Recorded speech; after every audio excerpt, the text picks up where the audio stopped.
Fancy things, of course, are in the eyes of the beholder. There are fancy people, fancy clothes, cars, jewelry. But there's one thing that is key to making a room fancy. Throughout history, chandeliers brought the bling to the ceiling. Nothing elevates the elegance of a grand room like a chandelier. Even the word itself sounds haughty, but the chandelier began as a simple and practical innovation for average people. When most people think of a chandelier, they think of a shiny crystal chandelier glittering with lights. But chandeliers go far beyond that. Chandeliers interacted with people's everyday lives from the 1700s right up into the 20th century. Charles Sable, the Henry Ford Museum's Curator of Decorative Arts, invited me to the Wright brothers' home in Greenfield Village to explain what made chandeliers so bright. Come on in. This is the Wright home, and this is their chandelier, powered by gas, exactly the way they had it in 1902. 1902. When I think of chandeliers, I think glitz and glamour, but that's not what we're talking about here. We're not talking about glitz and glamour here. We're talking about utilitarian illumination, how people got light in their houses, and the different fuels that powered that light in their houses, and how then the chandeliers relate to that. Let's start with candles. When did Americans start using them in their homes?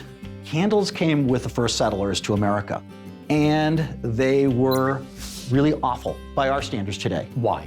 Because they were made out of tallow, which is animal fat, which burned and smelled. It sounds pretty gross. It's a fact. And it was. Was the light from these candles even really all that useful? If you had nothing, it was useful. And were these candles used in chandeliers from the beginning?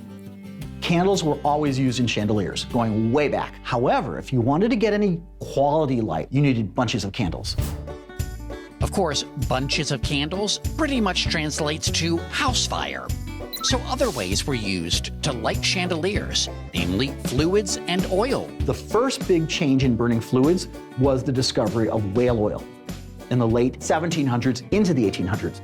But whale oil was not a renewable resource. You were melting down the blubber? Correct. The nice thing about whale oil, it burned very cleanly and bright, very bright. What are other examples of burning fluids? There's a fuel called camphene, which is a mixture of turpentine and alcohol. Camphene? Camphene, yes. The problem with all these burning fluids was that they were highly explosive. So was it very dangerous even sort of refilling them? Yes. What happens with burning fluid lamps is that they're gone by the 1850s with the discovery of petroleum. Why? Because petroleum was cheap. So what you start to see is burning fluid fixtures, chandeliers, and lamps converted to kerosene. We have tons of them in our collection. What is kerosene? Kerosene is a distillate of petroleum. Eventually, kerosene was replaced by natural gas, which was replaced by electricity, and chandeliers were innovated to work with the new fuel sources. I still had one burning question. What's this business about swinging from chandeliers? A lot of people like to swing from chandeliers. It's just fun at a party. Listen, I would be kicked out of Greenfield Village and never allowed back if I tried to swing on this. That's true. No. I'd be the first one to kick you out.